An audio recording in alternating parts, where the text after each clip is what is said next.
पर पहली बार कब आए थे, कब और कैसे हुआ था भारत में इस्लाम का आगमन, और साथ ही किन किन मुसलमान शासकों ने किए थे भारत पे राज।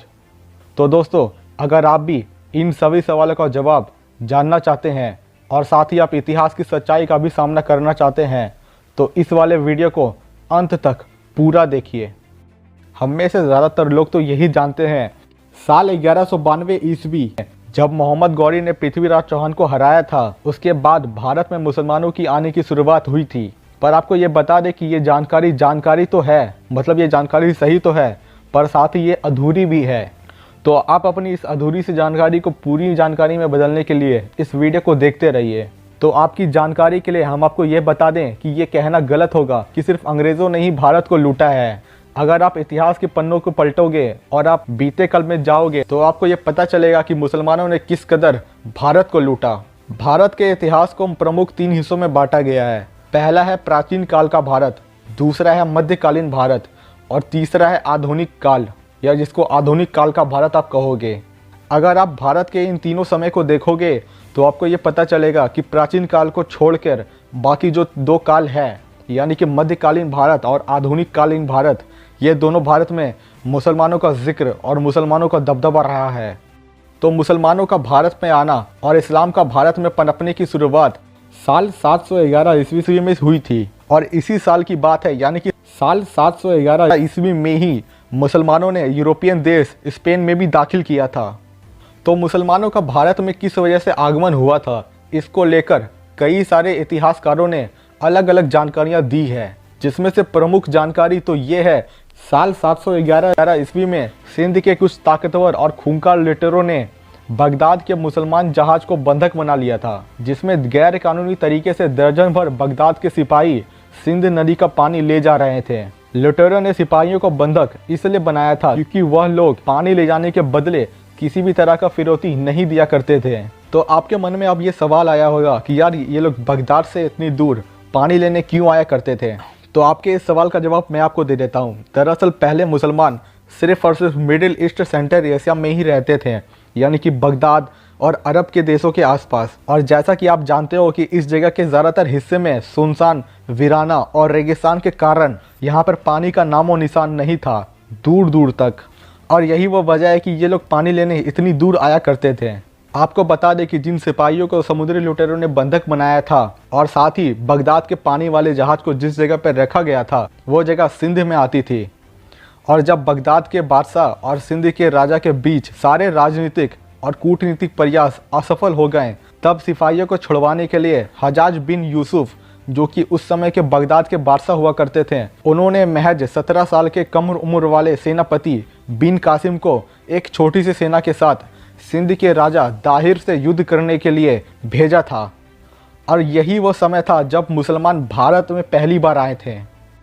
इस युद्ध में बिन कासिम ने सिंध के राजा दाहिर को बुरी तरह से हरा दिया और वहाँ पे अपना राज कायम किया। ध्यान दें, उस समय सिंध भारत में ही आता था और सिंध ही वो पहला राज्य था भारत का जो मुसलमानों के अधीन पहली बार बना था। और फिर महज 2 साल के भीतर अपने आसपास के सारे छोटे बड़े राज्य को जीत लिया, जिसमें से मुल्तान, दिलीपपुर, अरोहर, ब्रह्मनवाद, भरोर, रावर और नीरून जैसे 7 उत्तर भारतीय राज्य शामिल थे, जिसमें आज के जम्मू कश्मीर, पंजाब और हरियाणा के इलाके आते हैं। और साथ ही आज का अफगानिस्तान भी इन्हीं राज्यों में शामिल हो गया था। इन सारे हिस्सों को जीतने के बाद मोहम्मद बिन कासिम की अगुवाई में इन सभी राज्यों को उमय्यद खलीफा का पूर्वी प्रांत बना दिया गया।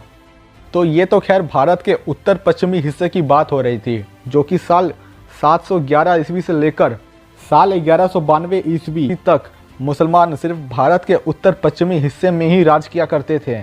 और हाँ, इसी बीच उनका निशाना दिल्ली भी हुआ करती थी। आपको बता दें कि दिल्ली उस समय में सबसे ताकतवर और सबसे अमीर शहरों में से एक था। कई सारे मुस्लिम हमलावरों ने दिल्ली पर भी हमला किया, लेकिन दिल्ली की ताकतवर राजपूतों की सेना के सामने उनकी एक न चली। लेकिन साल 1192 ईस्वी में ऐसा पहली बार हुआ था जब किसी मुसलमान शासक ने भारत की राजधानी और तब के ज़माने में रहे सबसे अमीर शहर दिल्ली पर कब्जा कर लिया था, या यूं कहें कि जीत लिया था।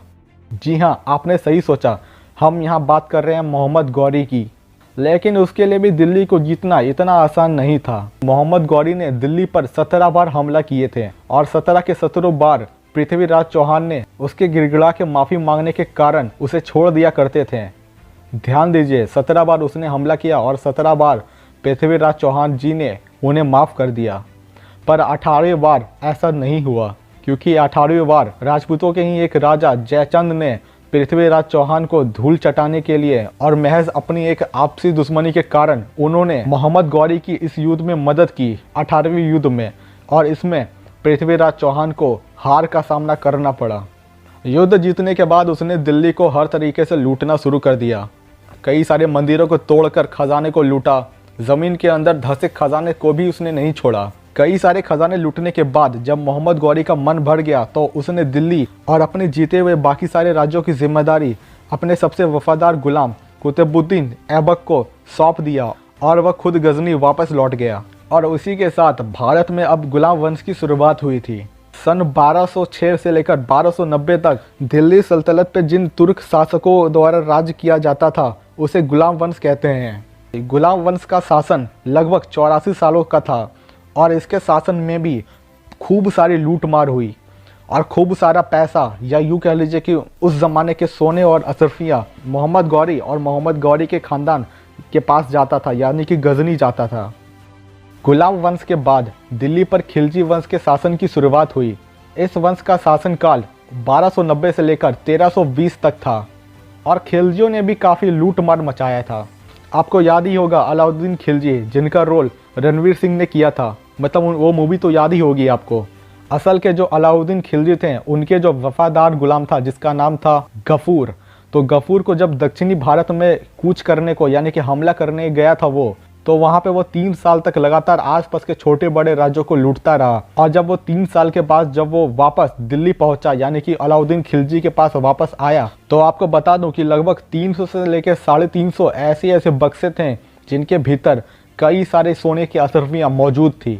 तो आप महज अंदाज़ा ही लगा लीजिए कि सिर्फ 3 साल के भीतर 300 बक्सों में भरकर सोने की अशरफियाँ वो लाया था। खिलजी वंश के बाद दिल्ली में सल्तनत तुगलक वंश की शुरुआत हुई थी। सल्तनत तुगलक वंश के बाद 1491 से लेकर 1526 तक दिल्ली में लोदी वंश का शासन रहा था और इसके बीच भी कई सारे छोटे मोटे सुल्तानों ने दिल्ली पर राज किया। लेकिन 1526 ईस्वी में जब पानीपत का प्रथम युद्ध हुआ था तो उसमें दिल्ली सल्तनत के अंतिम लोदी वंश के सुल्तान इब्राहिम लोदी की युद्ध में हारने के बाद भारत में मुगल वंश की स्थापना हो गई थी। इस वंश का संस्थापक बाबर को कहा जाता है। कई इतिहासकार मानते हैं कि बाबर अपने पिता की ओर से तैमूर का 5वां एवं अपनी माता की ओर से चंगेज़ खान का 14वां वंशज था। और भी कई इतिहासकार बाबर के बारे में और मुगलों के बारे में अलग अलग जानकारियां देते हैं। 1530 में बाबर की मौत हो गई और उसके बाद हुमायूं मुगल बादशाह बन गया। लेकिन समय को तो कुछ और ही मंजूर था। साल 1539 में चौसा का युद्ध और 1540 में कन्नौज के युद्ध के बाद, मतलब कि ये दोनों युद्ध जब लड़े गए थे तब इन दोनों युद्धों में हुमायूं की ज़बरदस्त हार हुई और शेर शाह सूरी ने इन दोनों युद्धों को जीतकर दिल्ली में अपना राज कायम किया और वह खुद दिल्ली का बादशाह बन गया। शेर शाह सूरी के मृत्यु के बाद दिल्ली पर सूरी वंश के शासकों के ही अधिकार रहे थे, पर उनका शासन का तरीका इतना ज़्यादा कमज़ोर था और वक्त के साथ साथ उनकी सैनिक ताकत भी कमज़ोर हो गई थी। और इसी मौके का फ़ायदा उठाकर मुग़ल बादशाह हुमायूं, जो कि उस समय के सरदार भी हुआ करते थे, उन्होंने दिल्ली पर फिर से हमला किया और दिल्ली को वापस जीत लिया। और उसने फिर से 1555 ईस्वी में भारत में मुग़ल वंश की स्थापना की। तो अगर देखा जाए तो 1555 से लेकर जब तक कि भारत में ब्रिटिश राज कायम ना हो गया, यानी कि 1857 तक दिल्ली में मुग़लों का दबदबा रहा था। वैसे अगर देखा जाए तो औरंगजेब को मुग़लों का अंतिम शक्तिशाली बादशाह कहा जाता है। दिल्ली पे जितने भी मुसलमान हमलावरों ने राज किया, मतलब मुसलमान शासकों ने राज किया, उसमें औरंगजेब सबसे क्रूर कहा जाता है। इतिहासकार ऐसा कहते हैं कि औरंगजेब ने कई सारे सिखों और कई सारे ब्राह्मणों पर अत्याचार किया ताकि वह इस्लाम को अपना ले और मुसलमान बन जाए। जिन लोगों ने उसका विरोध किया उसको बेरहमी से मार दिया गया और जिन लोगों ने मान लिया वो तो खैर मुसलमान बन ही गए। खैर मेरे दोस्तों, मुस्लिम शासक हो या अंग्रेज़ों का राज हो, भारत को तो लूटा ही गया। तो अब मुझे ऐसा लगता है कि इस वीडियो को देखकर आपको ये पता चल गया होगा कि मुसलमान भारत पे कब आए थे और कब रखी गई थी भारत में इस्लाम की नींव, और साथ ही किन किन मुसलमान शासकों ने हम पे राज किया, ये भी आपको इस वीडियो के माध्यम से पता चल चुका है।